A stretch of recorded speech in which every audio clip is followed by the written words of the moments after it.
달님, 저는 박근혜 전 대통령 캐릭터 정말 이해가 안 가요. 어제 재판정이죠. 네. 재판정에서는 도대체 왜 웃은 건지. 전용 작가님께 물어봐 주시면 안 되나요? 안 되지 않죠. 돼요. 많은 분들이 상당히 의아하게 예. 생각하셨을 거예요. 블로그엔 아직 안 쓰셨죠? 네. 아, 요거 하신 다음에 쓰세요. 아니 뭐 안 쓸 생각인데 아, 예. 어떤 분들은 나사가 풀린 게 아니냐, 아하. 아니면은 지금 정신이 없는 게 아니냐. 너무 이제 그 예. 구치소에서 있는 기간이 이제 고통스러워서. 쌓여가다 보니까 이제 근데 제가 보기엔 그게 아니고 유진용 장관에 대한 비웃음이다. 이렇게 보면 됩니다. 아. 그러니까 이 박근혜 전 대통령의 경우는 모든 사람에 대한 어떤 그 기준이 뭐였냐면은 자신이 권력이 있을 때와 권력이 없을 때로 구분을 해요. 그래서 이 당 대표 시절에도 사람들을 보는 시선이라든가 또는 어떤 사람하고의 그 관계를 이렇게 보면은 자신이 대통령의 딸로서 청와대에 있었을 때 낮은 직급에 있던 사람이라도 중용하는 경우가 많았어요. 그 시절을 기억해 주는 사람을 좋아합니다. 그리고 그 사람들이 막강했던 유신 권력의 이 큰 영예로서의 자신을 대접해 주는 준비와 경험이 있는 사람, 그 습관이 돼 있는 사람을 좋아하는 거죠. 유진용 장관에 대해서는 자신이 대통령일 때 그 앞에서 어쨌든 장관이니까 대통령에 대해서 상당히 예의를 갖춰서 예. 말을 했겠죠. 그러면서 재판정에서는 뭐 노태강 국장은 뭐 좋은 사람이고 절대로 참 나쁜 사람이 아니다. 이렇게 말하는 걸 보면서 아, 당신이 내가 대통령이었을 때 당신의 태도를 내가 알고 있다. 이런 것을 풍기면서 피식하고 웃은 거죠. 일종의 그 유진용 장관에 대한 비웃음이다. 비웃음. 권력의 그 정점에 있는 한 인간과 내가 이렇게 재판정에서 비록 초라한 모습으로 있지만 그 차이를 스스로 인정하면서도 유진용 장관에 대해서 말하자면은 비웃음을 보낸 거죠. 야.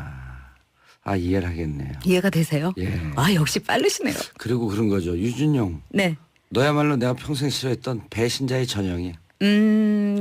평소에도 싫어했다고 합니다. 유진용 예. 장관을. 이렇게 대놓고 얘기를 좀 한 스타일인가 봐요. 유준용 장관. 그런 스타일이고 그다음에 그분은 양정철 전 이제 비서관하고 이른바 배째라 이 설전이 노무현 전 정부 때 있었던 사람이죠. 그리고 어떤 거였었죠?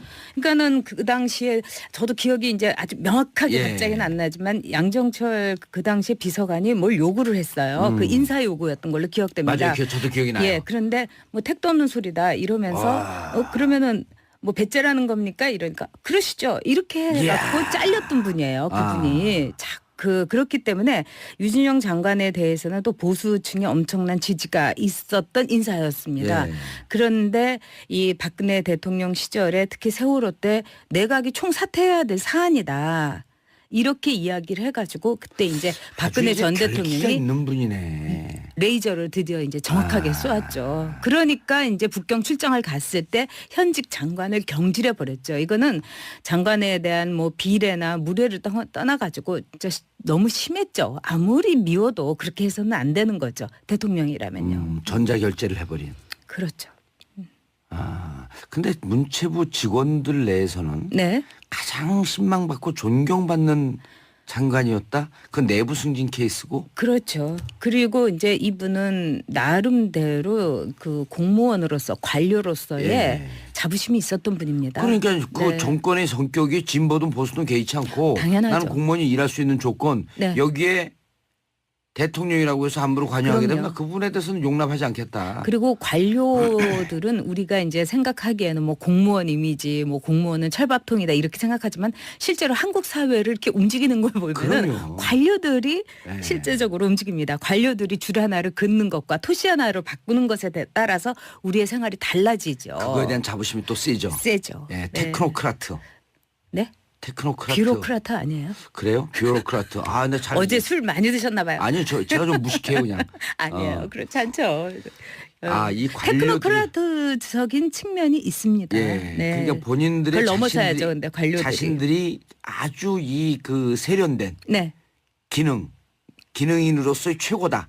이런 거에 대한 자부심도 좀 있는 거 아니에요? 그렇기도 하고 이제 그 뷰로크라시가 사실은 이 관료주의가 예, 관료주의. 어떤 경우든지 한 시대를 관통하는 일본은 반석이 됐죠. 일본은 그게 더 세잖아요. 아, 말도 못하게 세죠. 그리고 일본의 그 관료들은 일본의 성장, 특히 일본이 이제 패전 이후에 그 잿더미 속에서 일어나게 된 것은 예. 일본 관료들의 강직함과 유능함 때문이다. 예. 이렇게 언제나 얘기를 합니다. 예전에 그 한번 재경부 관료들이 네. 그 민주노동당에 있을 당시에 네. 민주노동당 후보가 대통령이 돼봐라. 네. 우리 손 하나 건들 수 있는지. 네. 이런 얘기를 했다는 게 기억이 좀 나거든요. 그것도 특히 아주 틀린 재경부는 말은 아닐 거예요. 재경부는 더 강하잖아요, 그게. 우리가 이제 경제를 예전에는 담당하는 이제 그 경제기획원이라서 EPB라고 했는데 네. 거기에 최고의 인재들이 이제 갔었죠. 아. 그래서 한국 사회에서 이른바 산업화 시대의 고도 성장에 견인을 했던 것이 그 당시에 경제기획원에 매우 유능하고 그다음에 애국심이 넘쳐났던 관료들이었던 건 부인할 수가 없습니다. 그럼에도 불구하고 우리가 관료주의를 비판하는 것은 그들만의 세상 속에서 그들만의 권력을 매우 공고하고 매우 치밀하게 할 수 있다는 거죠. 행사할 수 있다는 거죠. 알겠습니다. 자, 그런데 백성문 변호사가 제일 잘할 것 같아. 네. 박근혜 대통령은 왜 웃었어요? 아, 이건 진짜 어려워요. 아니, 근데 이게 진짜 어려운데. 무슨 상황을 제가 말씀드릴게요. 이래서 이 방송하는 변호사들 문제예요. 네. 왜냐하면 제가 물어보잖아요. 네. 그럼 딱 끊어야지. 그 기사를 모든 청취자들이 다 봤을까요? 그 상황을 먼저 그러니까 이제 설명하겠습니다. 그렇죠. 이제 예. 먼저 얘기를 해드릴게요. 어제 윤진용 장관이 증인으로 나왔어요. 예, 유진용 전 문체부 장관. 예, 윤진용 문체부 장관과 박 전 대통령은 사이가 좋을 수가 없죠. 그렇죠. 예. 그래서 윤진용 장관이 이제 유영하 변호사가 질문을 하는데 잘 못 알아들은 거예요. 그래서 뭐라고요? 다시 한 번만 얘기해 주세요. 그러니까 유영하 변호사가 또 얘기를 합니다. 이러이러해서 이런 거 이거 어떻게 생각합니까? 그래서 그거 잘 이해가 안 되는데 잠깐만요. 그럼 그 적은 거 좀 줘봐 이렇게 된 거예요. 줘봐 이렇게. 그러니까 유영하 변호사가 반말하지 마세요. 그래서 법정에서 어제 사실 좀 쉽게 보기 힘든 장면. 증인과 변호사가 한번 붙었어요. 조바 요런데 요를 좀 요가 잘 안 들렸던 것 같아요. 그러니까 유영하 변호사 바로 반말하지 말라 그러고 또 이쪽에서 윤영 장관이 가만히 있겠어요. 그분도 뭐 김기춘 실장 그 청문회 때 안 나가게 뒤통수 후려칠까봐 안 나갔다고 하신 양반인데. 거기도 이거 하잖아요. 네. 그래서 딱 붙었는데, 그러니까 이게 지금 뭐 박 전 대통령의 재판에서 좀 본인의 뭐 혐의하고 전혀 상관없는 그런 예. 내용인데 그걸 싸우는 걸 보고 빵 터진 거예요. 이걸 왜 웃었을까요? 이건 진짜 어려워요. 왜 웃었는지 이걸 어떻게. 같은 기사를 봐도 마치 현장을 본 것처럼 얘기를 하잖아요. 갔다 온 거 아니에요?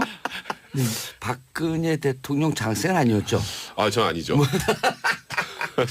계좌 추적해봐야 될 것 같은데. 근데 잘 모르겠어요. 그거 왜 모르냐면 왜 웃었는지? 왜냐면 이게 이런 게 있어요. 모르지만 그래도 아니, 그러니까 변호사 많이 봤으니까 아니, 제가 상황을. 왜 모르냐면요. 이게 제가 뭐 이제 평론이라고 3년째 하는데 4년째 하는데 본도사도 아시겠지만 평론을 할 때 가장 중요한 게 그 사람의 캐릭터를 이해하는 거거든요. 예를 들면 제가 평론하고 백성원 부사가 삼선의원이 됐어요. 예. 이상한 짓을 해요. 예, 알지. 난 알아요. 왜? 그 고등학교 인간을 아니까. 그 예. 캐릭터를 아니까 여기서 백 의원이 그렇게 하니까 이것 때문이야. 제일 잘 맞춘다는 예. 거죠. 그러니까 평론을 하려면 그 정치인들의 캐릭터를 이해해야 되는데 박 전 대통령의 캐릭터를 이해하는 사람은 대한민국에 아무도 없을 겁니다. 솔직히 말씀드리면. 모르겠어요, 저는. 그래서 이 타이밍에서 요 다음에 3부에 네. 제일 잘 이해하는 사람이 나와요. 전 전영욱 작가. 그렇죠. 전영욱 작가. 그분 아시겠지. 예. 옆에서 같이 있었으니까. 예. 그 정도가 아니면 이러면서도 청취를 또 끌어올려요. 예. 3부를 포기하지 않게. 슬쩍. 그러니까 저는 그 캐릭터를 모르기 때문에 전 진짜 왜 웃었는지 모르겠어. 나 진짜 모르겠어. 제 상식으로 이해가 안 돼요. 근데 싸우는 상황이 좀 재밌긴 하네요. 아까 그러니까 웃을 수 있는 상황이 아니에요. 그게 왜 예. 웃겨요? 그게 아니, 방청객이면- 지금 변호사 막 증인이 막 이렇게 다투고 있는 상황이면 예. 어쩔 줄을 몰라 하는 게 정상인데 그게 왜 웃겼을까요? 아니 눈빛을 보면 웃길 수도 있거든요. 순간적으로. 아유, 근데 별로 이거는- 심각하지 않은데 심각한 척하면서 눈을 레이저 쏘는데 레이저는 내가 잘 쓰는데 그래 빵. 아니 그리고 어제 유진용 장관한테 레이저도 쐈어요. 오호. 그거 쏜 건 쏜 거고 요 상황에서는 그냥 또 빵 터진 거예요. 예. 본인한테 불리한 얘기를 하는데 그 전에 이렇게 한 판 붙은 걸 가지고 빵 터졌다. 이거는 정말 그 아까 말씀하셨던 것처럼 캐릭터를 이해하지 못하면 도저히 이 웃는 상황이 이해가 안 돼. 변호사 입장에서 이해 안 되는 상황이죠. 야 언니는 예. 같은 여성 입장에서 이해. 아니 무슨 말씀이세요? 비선 실세였나요? 아무튼 여기 입장에서 한번 얘기해 보세요. 감기 참 좋아. 훅 보냈나 한 방에. 심각한 진짜 왜 웃었을까요? 모르죠. 그러니까 왜 언론에서 법정에서 느끼는 그거 볼 수 없었던 풍경 아니에요? 이런 법정에서 얘기는 스스로. 신문에서도 뉴스에서도 얘기를 합니다. 이게 예. 왜 그러냐면 뭐 박 전 대통령이 자기가 봤었을 때 자기에게 유리한 상황이 돌아가고 있으면 미소도 많이 짓고 있었다라는 예. 얘기도 하고 있었고 유진영 장관에 대해서 개인적으로 감정도 안 좋을 거 아니에요. 근데 보기에 유 변호사가 뭐 큰 소리 쳐주니까 예. 웃었다고 하는데 그건 그냥 하는 말이고 저도 모르겠어요. 방청객이라 웃겼을 것 같아요. 변호사랑 증인이랑 싸우니까. 하지만 본인이 웃는 건 저는 이해 안 가요. 예. 자, 박미정님 그렇게 소설 쓰라고 해도 못 쓸 것 같아요. 이희준님 요즘 이 방송 때문에 외출을 못합니다. 에 대해서는 자신이 대통령일 때 그 앞에서 어쨌든 장관이니까 대통령에 대해서 상당히 예의를 갖춰서 예. 말을 했겠죠. 그러면서 재판정에서는 뭐 노태강 국장은 뭐 좋은 사람이고 절대로 참 나쁜 사람이 아니다 이렇게 말하는 걸 보면서 아 당신이 내가 대통령이었을 때 당신의 태도를 내가 알고 있다.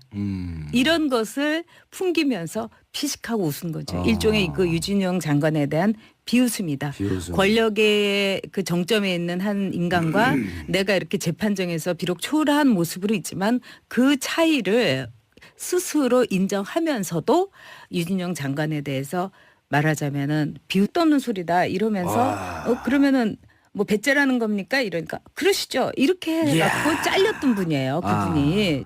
그렇기 때문에 유진영 장관에 대해서는 또 보수층에 엄청난 지지가 있었던 인사였습니다. 예. 그런데 이 박근혜 대통령 시절에 특히 세월호 때 내각이 총사퇴해야 될 사안이다. 이렇게 이야기를 해가지고 그때 이제 박근혜 전 결기가 대통령이 있는 분이네. 레이저를 드디어 이제 정확하게 쏘았죠. 그러니까 이제 북경 출장을 갔을 때 현직 장관을 경질해 버렸죠. 이거는 장관에 대한 뭐 비례나 무례를 떠나가지고 진짜 너무 심했죠. 아무리 미워도 그렇게 해서는 안 되는 거죠. 웃음을 보낸 거죠. 야, 이해를 하겠네요. 이해가 되세요? 예. 아 역시 빠르시네요. 그리고 그런 거죠. 유준영, 네. 너야말로 내가 평생 싫어했던 배신자의 전형이야. 평소에도 싫어했다고 합니다. 유진영 네. 장관을. 이렇게 대놓고 얘기를 좀 한 스타일인가 봐요, 유준영 장관. 그런 스타일이고 그다음에 그분은 양정철 전 이제 비서관하고 이른바 배째라 이 설전이 노무현 전 정부 때 있었던 사람이죠. 그리고 어떤 거였었죠? 그러니까는 그 당시에 저도 기억이 이제 아주 명확하게 예. 갑자기는 안 나지만 양정철 그 당시에 비서관이 뭘 요구를 했어요. 그 인사 요구였던 걸로 기억됩니다. 맞아요. 저도 기억이 나요. 예, 그런데 뭐 전 대통령의 경우는 모든 사람에 대한 어떤 그 기준이 뭐였냐면은 자신이 권력이 있을 때와 권력이 없을 때로 구분을 해요. 그래서 이 당 대표 시절에도 사람들을 보는 시선이라든가 또는 어떤 사람하고의 그 관계를 이렇게 보면은 자신이 대통령의 딸로서 청와대에 있었을 때 낮은 직급에 있던 사람이라도 중용하는 경우가 많았어요. 그 시절을 기억해 주는 사람을 좋아합니다. 그리고 그 사람들이 막강했던 유신 권력의 이 큰 영예로서의 자신을 대접해 주는 준비와 경험이 있는 사람, 그 습관이 돼 있는 사람을 좋아하는 거죠. 유진영 장관. 달님, 저는 박근혜 전 대통령 캐릭터 정말 이해가 안 가요. 어제 재판정이죠. 네. 재판정에서는 도대체 왜 웃은 건지. 전용 작가님께 물어봐 주시면 안 되나요? 안 되지 않죠. 돼요. 많은 분들이 상당히 의아하게 예. 생각하셨을 거예요. 블로그에는 아직 안 쓰셨죠? 네. 요거 하신 다음에 쓰세요. 아니 뭐 안 쓸 생각인데 예. 어떤 분들은 나사가 풀린 게 아니냐, 아니면은 지금 정신이 없는 게 아니냐. 너무 이제 그 예. 구치소에서 있는 기간이 이제 고통스러워서. 쌓여가다 보니까 이제 근데 제가 보기엔 그게 아니고 유진용 장관에 대한 비웃음이다 이렇게 보면 됩니다. 그러니까 이 박근혜